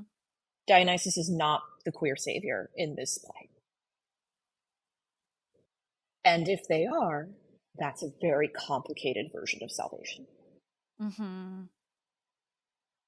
It's not, the end of this play is not either a restoration of the polis where the gender roles are reasserted and everybody goes back to normal and Dionysus leaves, or a kind of, bright, shining post-revolution future. It's not going to be either of those. Because the creature at the heart of this, the god, the person at the heart of this, is fundamentally wounded as we all are. Mm-hmm. And this play is not a roadmap to revolution. This play can be a warning. Not a warning that causes you to return to hegemony, to return to structures and binaries, but that shows a possible path and gives you the decision whether or not you want to turn to it. Yeah. Sorry, that was really heavy. No, I mean it was, but like it's just made me think so many things. And I mean, I think one is that what I find I enjoy, I suppose, most about Euripides, but plays like this and Medea, Mm-hmm. because more on that, but is this way that like the ending isn't it isn't like what we get in so many other Greek plays, I guess. Like Mm-hmm. it doesn't wrap everything up with a little bow. The the expected gods don't fly in on the machine Yeah. and solve all the problems. Instead, it leaves you with questions and emotions and probably some rage as well, even in the Mm-hmm. audience, and like just a lot. And I think that's what I like. I like this expectation that you just sit in it yourself Mm-hmm. and make of it kind of what you will. But specifically, and stop me please if this sounds, or remotely like I'm trying to, hijack anything, because I'm not. No. But one thing that really just was kind of coming up to me in the way you were talking about that, and just the way that Dionysus, just sort of that Dionysus that you were looking at, this, that he isn't a savior, that he does terrible things out of this place of sort of being in such a similar situation, kind of. You said it much better, but just that element really made me think of how Euripides treats Medea. Sure. It's so fascinatingly similar, I would say, just in this way that both of them are coming from these very sympathetic, I would say, places, and the way we are kind of meant to like them throughout the play, and sympathize and kind of understand generally where they're coming from. And then they do something horrific, and that something is so tied to their own trauma. Yeah. And like, and that's just sort of it. We don't think, we're not meant to think that in the end they're the good guy, nor are we really meant to think ultimately that they are the bad guy. They're just a person, well, or a god, but who did a terrible thing from a very complicated place. Yeah. And I just think that I hadn't seen those connections between them before, and I find that really interesting. And again, it just reminds me of this way that I think Euripides was just really interested in the complexity of humanity in a way that I personally love. Well, and there's sorry, this is off the dome, so I might refute this later. Both of those plays end with a character telling that our Dionysus, our Medea, you went too far. What have you done? Yeah. We have Jason and we have Cadmus. Yeah. Who is the only character in the play who stands up to Dionysus and says, that's not okay. Yeah, that's interesting. And there is, like, that chance is given, and then you get to watch your protagonist, and I don't use that word to mean good guy, I use that word to mean, person who's the prime mover of the play. Yeah. Deuteragonist for Dionysus. Say, I don't care. For Dionysus, it's, Zeus, my father, set this in motion. I am a god. You should have honored me. And another thing. I'm going to pivot for a second, then I'm going to come back. There is also, in contemporary interpretation, a discomfort or a judgment around Dionysus's, like, not request, demand. It's a demand. Let's call it what it is. For worship and for, cult status and divine praise, where it is difficult to then, like, hold a mortal conception in conjunction with that, where it's like, that feels like too much to ask. That feels like too much for somebody to ask. That feels, quote unquote, arrogant. That feels unnecessary. That feels too much. And I think this gets into an interesting place when we consider what in the present day is thought to be too much to ask. When a trans person asks, call me this name, use these pronouns, don't use X, Y, and Z for me. Let me, I'm going to dress the way I want. Let me get health care. Allow me to pay for life-saving, gender-affirming health care that I cannot necessarily afford on my own. Give me access to the tools to save my life.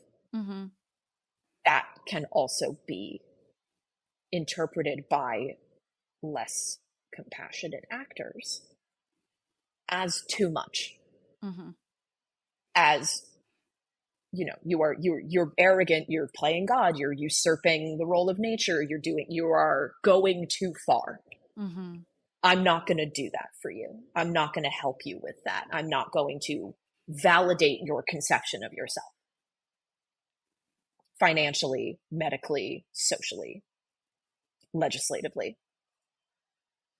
And I think there is something to seeing Dionysus's fixation on, no, it's not a fixation, like the demand for worship, as the demand for being honored as a god, that is what they are.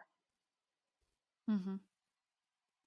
It is, big air quotes, reasonable accommodation. Yeah. Because Mm. I also think about it in the terms of sometimes disability, where disabled people need to ask the world to bend around them in certain ways, or there are, things that a disabled person cannot do.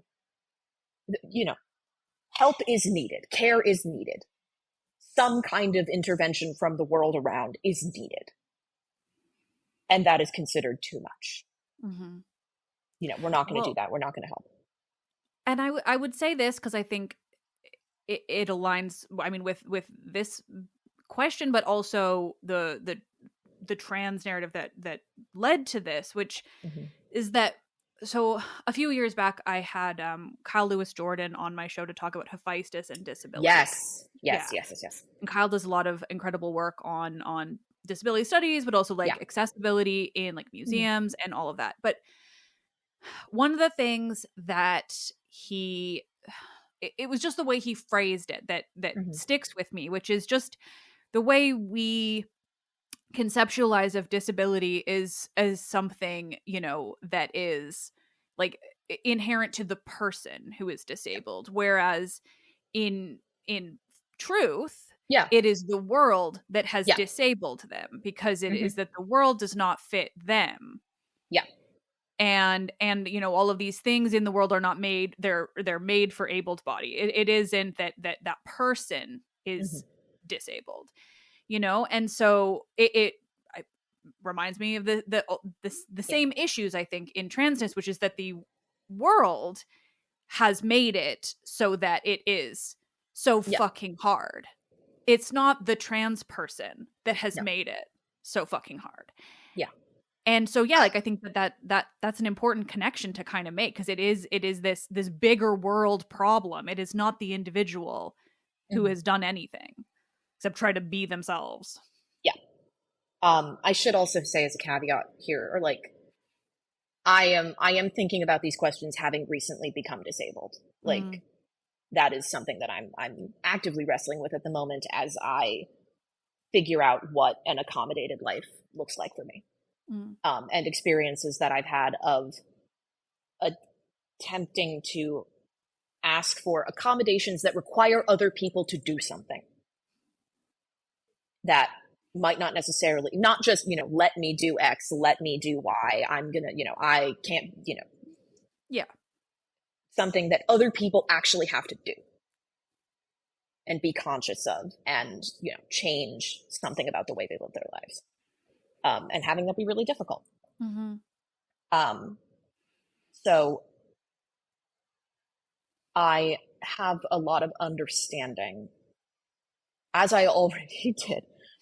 Like, to be very clear, my Dionysus is, there's a lot of me in there.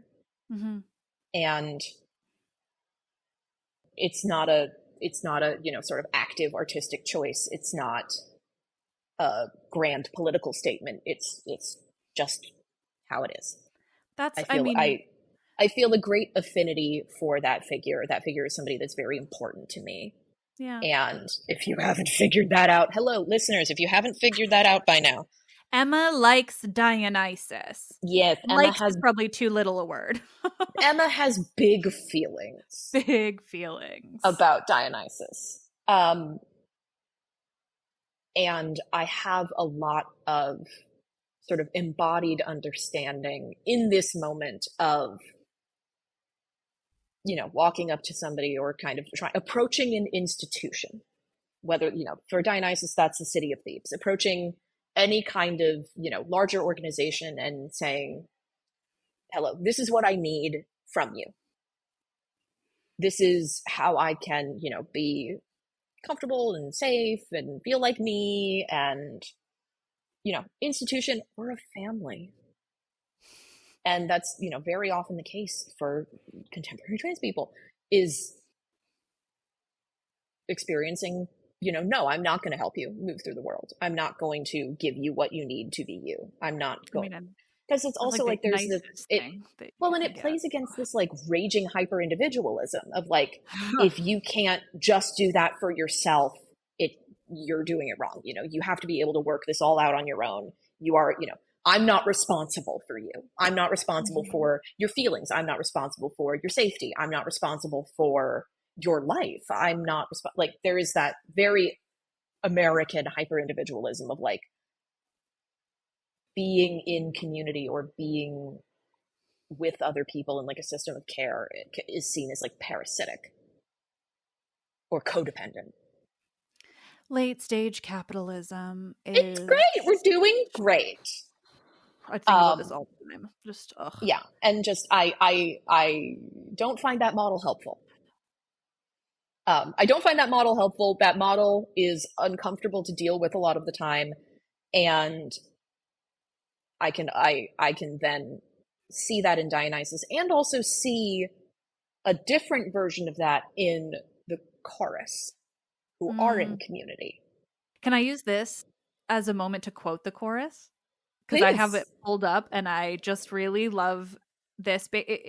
So this is it's I did have to scroll through of my highlights, so I hope I'm getting it right of where it is, but it looks like it's right after it's when Dionysus is taken away to be yeah, imprisoned before he like blows the shit up and reveals himself. yeah, And so yeah, it's like third stanza of the chorus, and they just start such rage yeah. flames up in the son of the earthborn Echion, the serpent's son who sprang up from dragon's teeth, sown in the earth like grain, Pentheus monster, fearsome beast like none of mortal kind.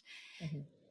And I was just like doing really quick highlighting of it this morning because and I mean, it brings up the rage. This is obviously before he's kind of made the decision to blow shit up, but it's interesting to me, and just what you were saying earlier about the accommodations. And Mm-hmm. I mean, I think often too, like it gets we get a little caught up in the worship that he's requesting, and he is Yeah. obviously, but I think it's really interesting also to remember that this is, and I know you do, to be clear, but like that this is also a story of family rejecting him, Yeah. which is something that I think of a lot because I'm obsessed with his family.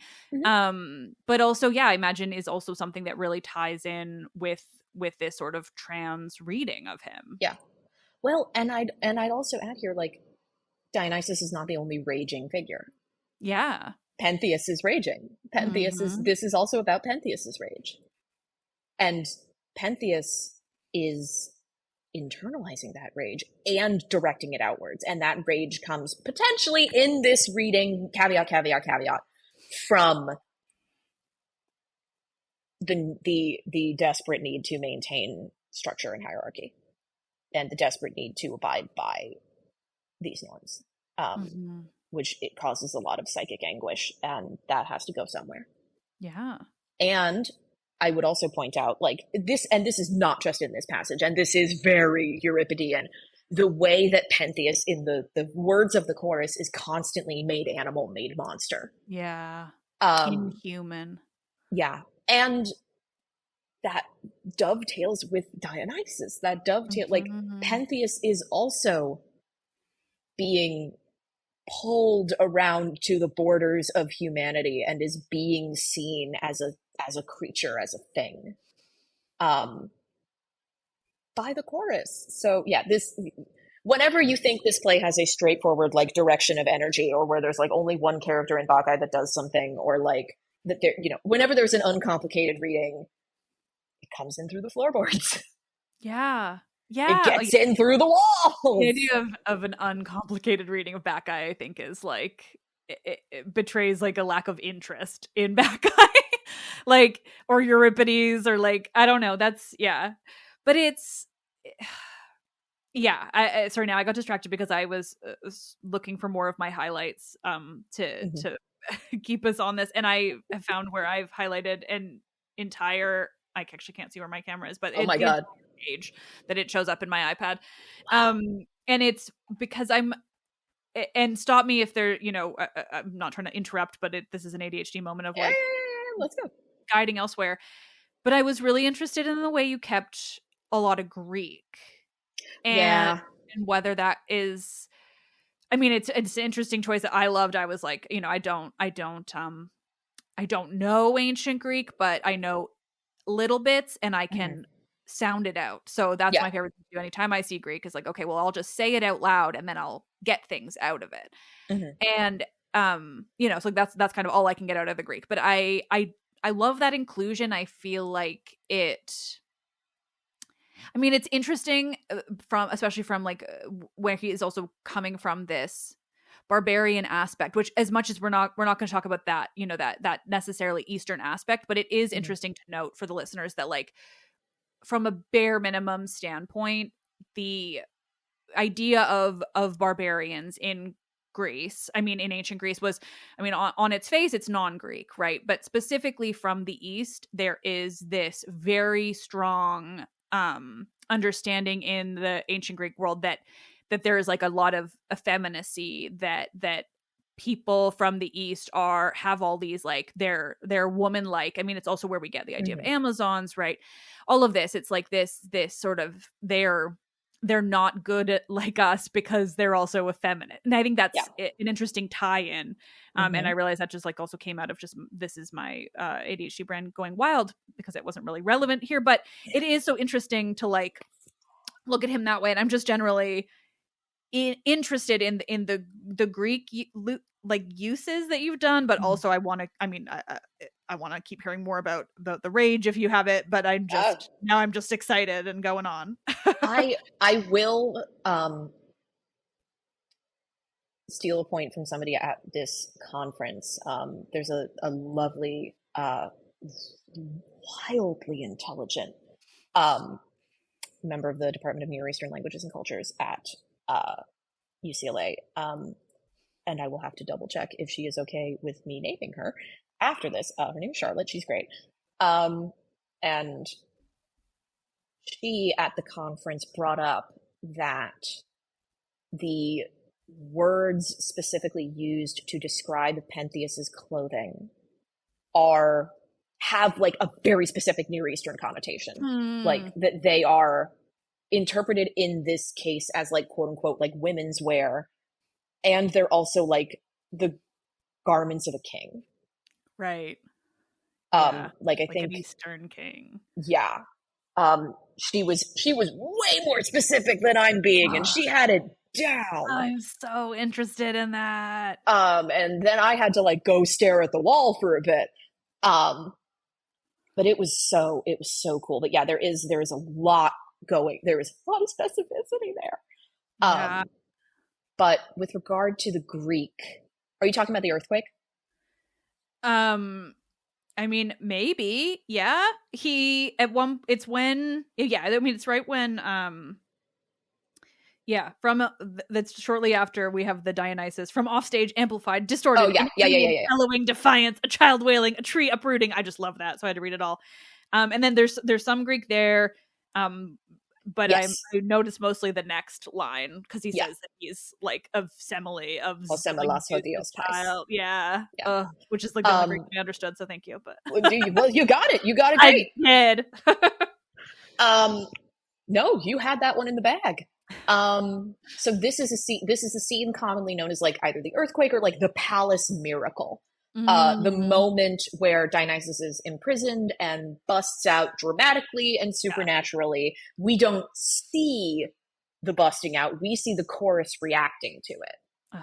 We love off stage, like, and wild. Yeah, I every so often, just because there are no stage directions in tragedy, I have to go a little nuts. Well, you get to make them. That's the whole rule. And people before you have made more ridiculous ones, so I'm glad.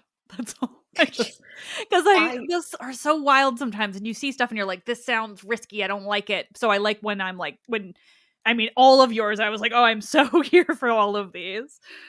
My stage directions are, and I did not do this on purpose, and then it's just how it happened. My stage directions are a technical team's worst nightmare because they are so abstract and weird and unstageable. And I'm so sorry to any future lighting, sound, set design. I'm so sorry, guys.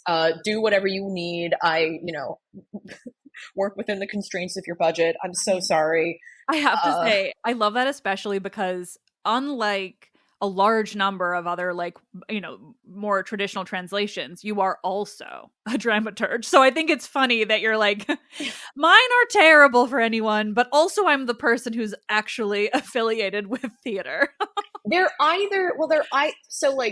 It's a split thing of either they're a nightmare or they are like a fun creative invitation, and it is genuinely up to you. Like, if you've got $1 million and you've got like fog machines and lightning and all, you want to go nuts, do that. If you've got a black box theater and like a thunder sheet off stage and like a couple of ribbons, great, do that. I truly, I want to see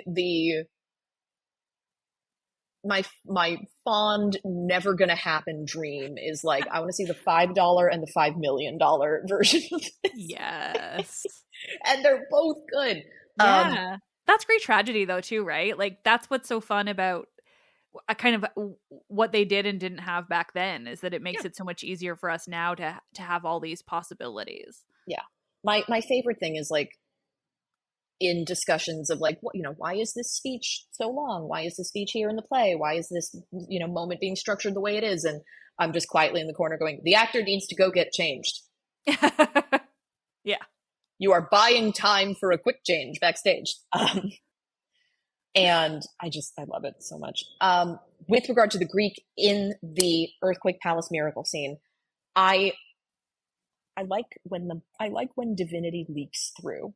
I like when it's not the mask, because it's not artificial, but I like when the Lovecraftian thing peeps through. And I think in this case, like using the Greek, using a language that the chorus demonstrably understands and the audience may not, lends the magic to the scene in a way that proves useful.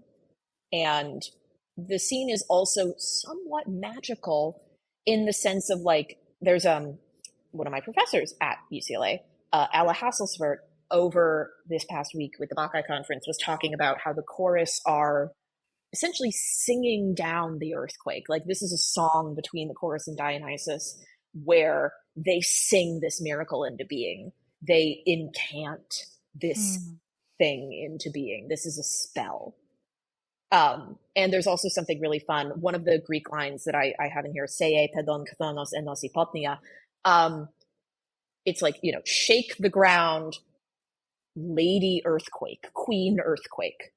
And like, she is personified. I'm so glad you defined that, because those were all words where I was like, okay, I've got the chthonic, I've got potnia, but I needed to hear it put together in that way. Ugh. No, it's like, oh, queen earthquake, oh, lady earthquake, like shake the ground below. Yeah. And she is like personified, and she is like sung into this moment. And I think for a contemporary audience, having something that feels like a spell be in a language that a given contemporary audience isn't necessarily going to understand immediately, rocks. I think that's where my scholarship runs out, and I'm just like, I actually think this is just sick nasty, and I thought it would be cool. That's where kind of what I was taking from it, because I was like, oh, we got this Greek, like I can picture the kind of like heavy chanting of ancient Greek in that moment in a way that I'm equally obsessed with. So it rocks. Okay, we do have to start wrapping up, which I don't want to do, but me neither, but here we are. There's just another line, and then maybe this is a good, I don't want to like, also, I don't know, there's so much else to say. But I just have where I think it's Dionysus speaking, but he's also kind of third personing, and I'm just loving this. He says, then the roaring god, at least I think it was them, but that's just my opinion, created an image in the courtyard, a phantom, a simulacrum. Hologram's good for this century. Yeah. Like that's so interesting, and it made me think, like, I mean, generally, I'm not going to turn this into like a big long thing, even though I could. But I'm just loving all of this, and I'm trying to like, okay, what else do we have to say that we could do in like 8 minutes? But I love all of it. Oh, I've got the snakes all highlighted. There's just so much going on.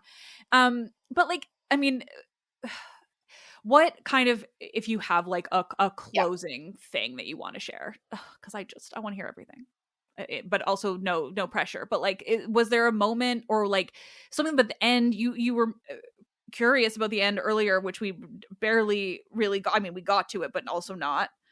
Yeah, I mean, okay, first with the fourth wall breaking, Mm, I am I am obsessed with, I am taken with really creating a version of Dionysus in the in the first half of the play mm-hmm. that is creating community with the audience Yeah. and Oh, Dionysus, is warm and funny and sparkly and cool and sexy and all of those things, and like and you know, genuinely, like, my dream in production is like, and it's happened once or twice, is like Dionysus is on stage before the play starts, like chatting it up with the audience, like really building a relationship, building a rapport, oh, I love that. um and you know, constantly kind of coming back to the audience with, you know, that kind of divine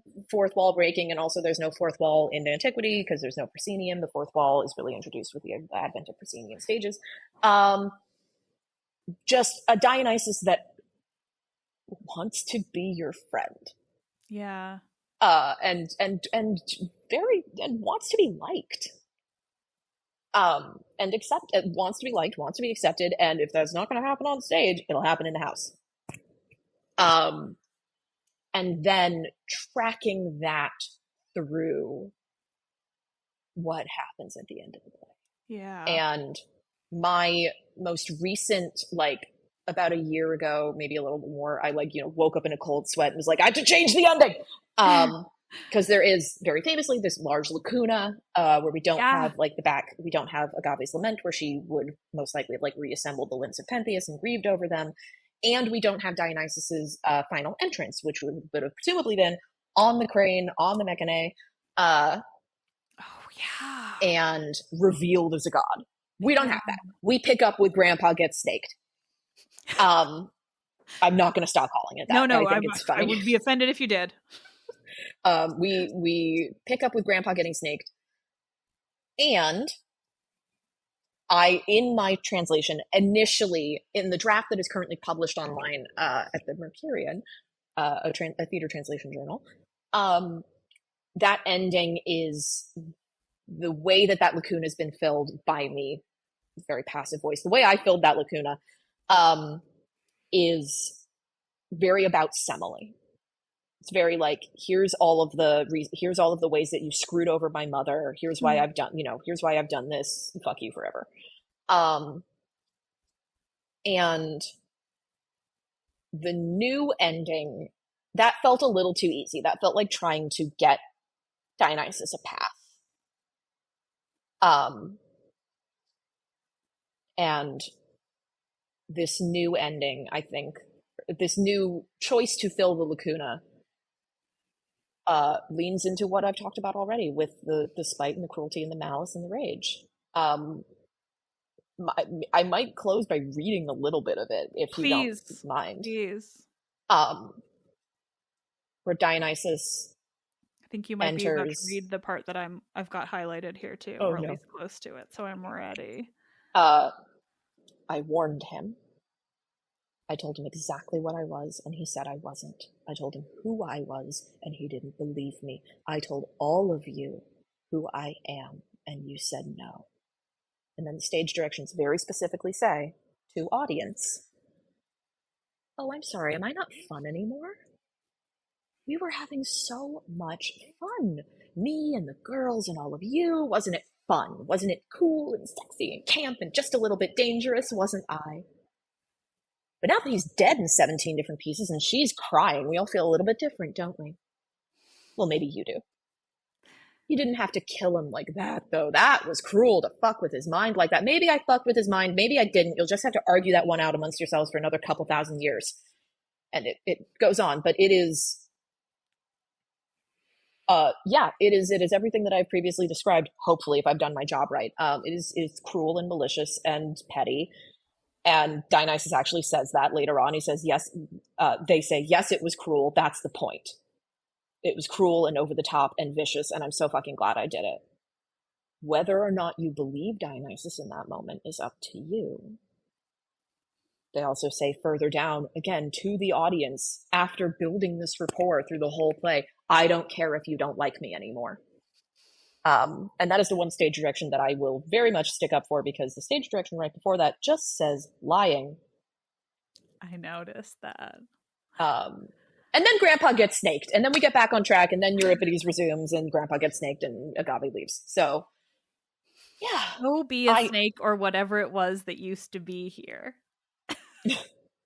Sorry, that's just the first line of it. I love that. Thank you. I like it all highlighted. I like acknowledging. I feel a duty to acknowledge, like, yeah, I'm playing Calvin Ball here. We need to understand in the narrative that even the narrative itself is degrading here as other things come up through the floorboards. Yeah. The existence of this as a sort of snow globe narrative starts to crack. Yeah. Because Thebes can't hold this anymore. So I'm very normal. I've done a very normal thing. I have a very normal research agenda.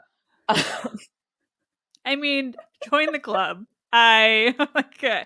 Normality is overrated. I hope so. Yeah. I mean, I cannot fuck with it anymore. I don't see the point. But I think, like, Bacchae is a mind fuck of a play, and I think that's the point. So I absolutely love this translation. Like, I mean, I love Bacchae, but like, I think that a lot of times people don't lean into the mind fuck that is Bacchae, and they kind of keep it like to something that resembles the other Greek tragedies in their translations. And I just appreciate when there is that sort of freedom to be like, no, this is fucked up. And we can all love it for the piece of art and entertainment that it is, and it's fucked up. I mean, it's how I feel about Medea too, and I just so it's it tells you something about the fucked up parts of you. Yeah. It speaks to experiences that are not comfortable. It speaks to dynamics between people that are not comfortable. It speaks to ways of living in the world that can go really horribly wrong.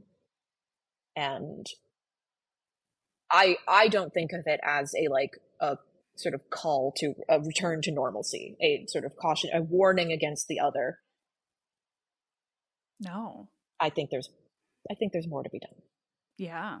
There's just depth there. And well, we could talk about it forever, but we're already over the time we planned. So I mean, thank you so fucking much for this, because truly, like, fucking delightful episode. I'm just gonna keep saying fuck because Dionysus would approve.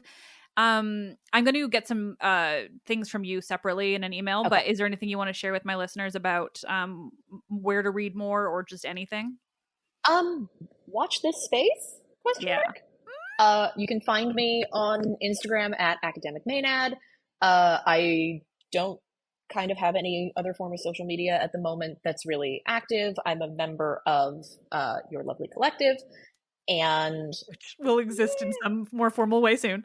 Oh yeah, that's the what do you mean? What do you mean that doesn't exist? What am I talking about? That's a ghost. A ghost said that. No, it is official. It's just more that I haven't had time to build it at all. Okay. Yeah. I'm just kind of living the PhD life right now. So that is my only plug, is just, watch this space and follow me on Instagram if you want. Yeah. We got fun plans. We do. Yeah. All right. Evil plans. A little of everything in plans, I would say.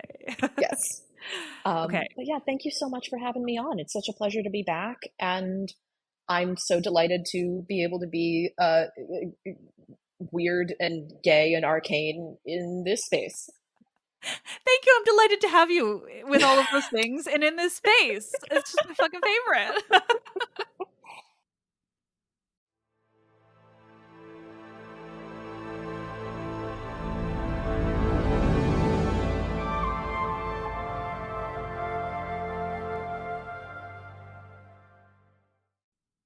Thank you all so much for listening. I am so excited to have this conversation. We've been talking about doing this for months and months, and it's finally happened. Now more than ever, I find it so important to be talking about these queer versions of stories, these queer gods, these gods that are so inherently gender diverse, that so inherently are beyond the binary. The horrors persist, so generally we'll just say, for as long as I can, I am just going to keep celebrating these queer stories, these queer bodies, these queer people. Trans people deserve to exist in exactly the same way that cis people deserve to exist, and it's utterly absurd that anyone dares suggest otherwise. And maybe we just need to sick Dionysus on them. He can pull a Pentheus on Rolling and all of her terrible, hideous bunch of TERFs. Let's Talk About Miss Baby is written and produced by me, Liv Albert. Michaela Pangowish is the Hermes to my Olympians. The podcast is part of the Memory Collective podcast network, where we are trying to build out historical resources that have morals and values behind them, for lack of more detail right now. The website, again, is still being created, but in the meantime, you can learn more at collectivemem.com. And sign up for the newsletter, because eventually I'll have to release one of those. missbaby.com/newsletter. Thank you all so much for listening. I am Liv first. I'm Liv. I'm still me. I'm Liv, and I fucking love this shit.